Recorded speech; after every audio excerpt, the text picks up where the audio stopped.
সময়ের যে রাজনৈতিক লড়াইয়ে আমি একজন সহযোদ্ধা হতে পেরেছিলাম, এটার জন্য নিজেকে খুবই ধন্য মনে হয়। নিজেকে স্বস্তি অনুভব করি যে এরকম কিছু মানুষের সংস্পর্শে আমরা আসতে পেরেছি জন্য আজকের লড়াইয়ের অনুপ্রেরণাটা পাই।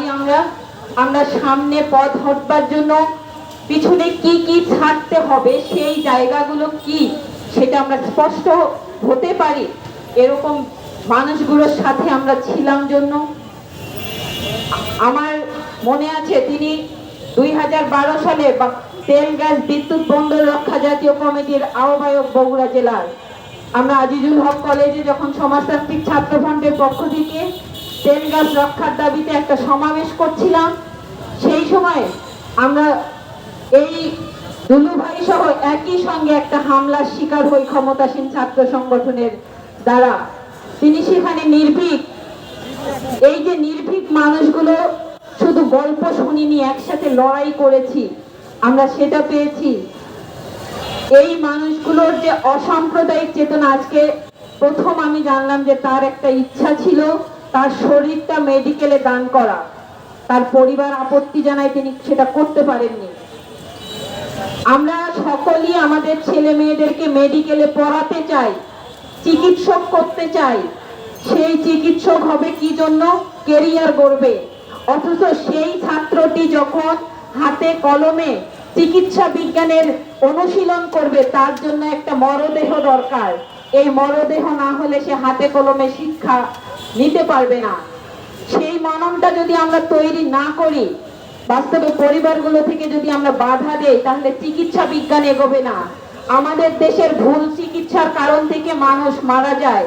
অথচ এই অনুশীলনগুলো যদি ঠিক হয়, তাহলে কিন্তু চিকিৎসার জায়গাটা সুন্দর হয়। আমাদের রোগীদেরকে ওই ইন্ডিয়ায় কিছু হলে ইন্ডিয়া চলে যায়, আমাদের যে চিকিৎসার বাণিজ্য সেটা ইন্ডিয়াতে চলে যাচ্ছে।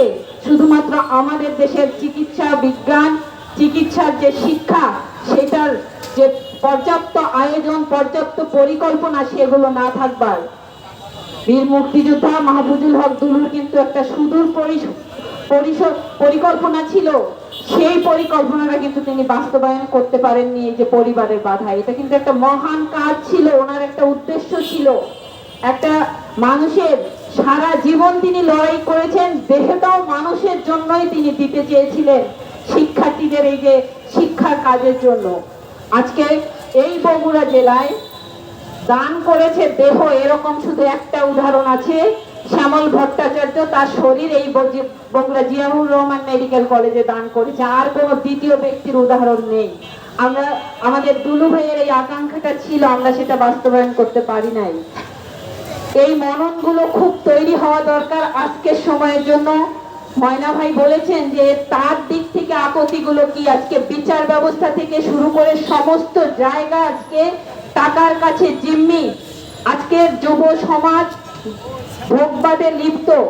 একটা মোবাইল যদি কারো হাতে থাকে, একটা শিশুর হাতেও থাকে, তাকে আপনি খেলার মাঠে আর নিতে পারছেন না। তাকে আজকে জগৎ চেনাতে পারছেন না, তার মায়ের কষ্ট, বাবার কষ্টও বোঝাতে পারছেন না। আজকে মাদকে ছেয়ে গেছে প্রত্যেকটা পাড়া। আজকে এই সমস্ত থেকে যদি বের করে আনতে হয়, আমাদের এই দুলু ভাইয়ের মতো জীবনগুলো খুব সামনে আসা দরকার। এরকম জীবন তৈরি করবার জন্য উৎসাহিত করা দরকার। সেইখানে আপনারা উৎসাহী হবেন, এই আহ্বান জানাচ্ছি। এই জীবন সংগ্রামকে সামনে এগিয়ে দিবেন, সেই আহ্বান জানিয়ে সমাপনী বক্তব্য রাখবার জন্য আহ্বান করছি আজকের সভার সভাপতি, বাম গণতান্ত্রিক জোট বগুড়া জেলার সমন্বয়ক, বাংলাদেশের কমিউনিস্ট পার্টি বগুড়া জেলার সভাপতি, বীর মুক্তিযোদ্ধা জিন্নাতুল ইসলাম জিন্নাকে।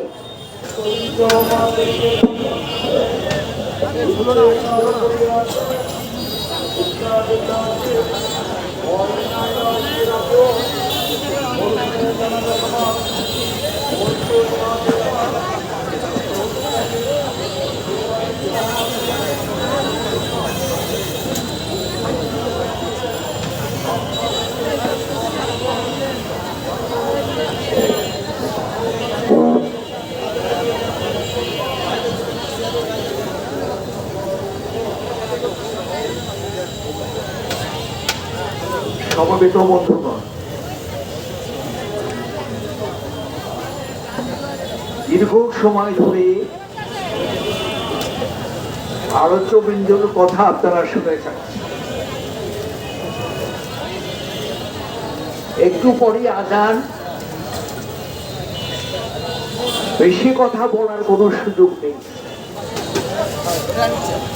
শুরুতে আমি কিছু কথা বলেছি। দুলু ভাইয়ের সঙ্গে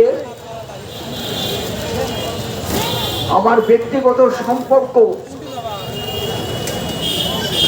অত্যন্ত গভীর, খুব চমৎকার সম্পর্ক। প্রতিদিন সাত মাথায় আসতেন, সাত মাথায় না আসলে মনে হয় রাতে তার ভালো ঘুম হতো না। আমার সঙ্গে দেখা হলে দুলু ভাই বলতেন, জিন্না চা খাবো, লাল চা কিন্তু খাবো না। তিনি দুধ চা পছন্দ করতেন। তা বললাম ওইটা কোনো বিষয় হলো।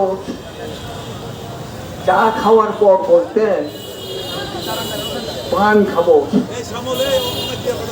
ওরা সুপারি দিয়ে। আমি বলতাম চলেন। রাজনীতি নিয়ে দুলু ভাইয়ের সঙ্গে আমার দীর্ঘ সময়, দীর্ঘদিন আলোচনা হয়েছে। তিনি আলোচনা করেছেন, আমার কথা উনি শুনেছেন, ওনার কথা আমি শুনেছি। উনি পরিষ্কার একটা কথা বলতেন যে বাংলাদেশের শাসক গোষ্ঠী দিয়ে মুক্তিযুদ্ধের চেতনা অগ্রসর করা যাবে না, বাস্তবায়ন করা যাবে না। গরিব মেহনতি মানুষের ভাগ্য পরিবর্তন হবে না। গরিব মেহনতি মানুষের ভাগ্য পরিবর্তন হতে পারে, মুক্তিযুদ্ধের চেতনায় দেশটা অগ্রসর হতে পারে যদি বাম শক্তির উত্থান ঘটে।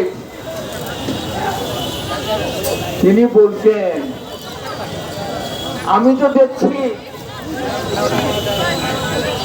তোমাদের জমায়েত কমে যাচ্ছে, মিছিল খুব বড় হচ্ছে না, সাধারণ মানুষ আশান্বিত হচ্ছে না। সাত মাথায় বক্তৃতা করে দেশে বিপ্লব হবে না, সমাজতন্ত্র সাম্যবাদ প্রতিষ্ঠিত হবে না। মুক্তিযুদ্ধের মর্মমানী, মুক্তিযুদ্ধের চেতনা বাস্তবায়িত হবে না। ভাত কাপড় জমি কাজের সমস্যার সমাধান হবে না। ও তিনি বলতেন যে বিচ্ছিন্ন ভাবে যদি ভাবো তাহলে সংখ্যাগরিষ্ঠ গরিব মানুষ, অসহায়, দুর্বল, এই সংখ্যাগরিষ্ঠ গরিব মানুষকে শ্রেণী চেতনায় যদি সচেতন করতে পারো, সংগঠিত করতে পারো, বিরাট শক্তি, দাবি এবং অধিকার প্রতিষ্ঠা করা সম্ভব। তিনি আরো বলতেন 70 থেকে 80% মানুষ গ্রামে থাকে। তোমরা তো গ্রামে যাও না, তোমাদের গ্রামে যেতে হবে, মানুষের সঙ্গে কথা বলতে হবে, হাট সভা, ফুল হয়তো পথসভা, এগুলো করতে হবে। মানুষকে সচেতন এবং সংগঠিত ছাড়া সম্ভব না। গরিব মেহনতি মানুষের অস্ত্রই হচ্ছে হাতিয়ার হচ্ছে তার সংগঠন, তার রাজনৈতিক দল। রাজনৈতিক দলকে সংগঠিত করতে হবে, শক্তিশালী করতে হবে, গণভিত্তি এলাকা গড়ে তুলতে হবে। একদিকে সিমি সংগ্রাম, অন্যদিকে দৈনন্দিন মানুষের যে সমস্যা, রুজি রুটির সমস্যা, স্থানীয় সমস্যা, এগুলো নিয়ে লড়াই করতে হবে। এই লড়াইয়ের মধ্য দিয়ে বাম বিকল্প গণতান্ত্রিক শক্তির উত্থান ঘটবে। বাম গণতান্ত্রিক শক্তি দেশের ভবিষ্যৎ। দীর্ঘ সময় ধরে আমাদের প্রিয় নেতা, সর্বজন শ্রদ্ধ নেতা, বীর মুক্তিযোদ্ধা, ভাষা সংগ্রামী দুলু ভাইয়ের স্মরণ সভা দাঁড়িয়ে বসে থেকে আপনারা শুনেছেন। আমরা আপনাদের কৃতজ্ঞতা জানাচ্ছি। আমরা এই বলে সভা শেষ করব। দুলু ভাই যে স্বপ্ন দেখতেন, যে স্বপ্ন নিয়ে তিনি বারবার জেলে গেছেন, যে আদর্শ মতাদর্শ প্রতিষ্ঠা করার জন্য তিনি আত্মগোপনে গেছেন, গরিব মেহনতি মানুষকে শোষণের শৃঙ্খল থেকে মুক্ত করার জন্য একটা অসাম্প্রদায়িক গণতান্ত্রিক সাম্যের বাংলাদেশ নির্মাণের জন্য যে লড়াই করেছেন, সেই লড়াইকে আমরা অগ্রসর করব।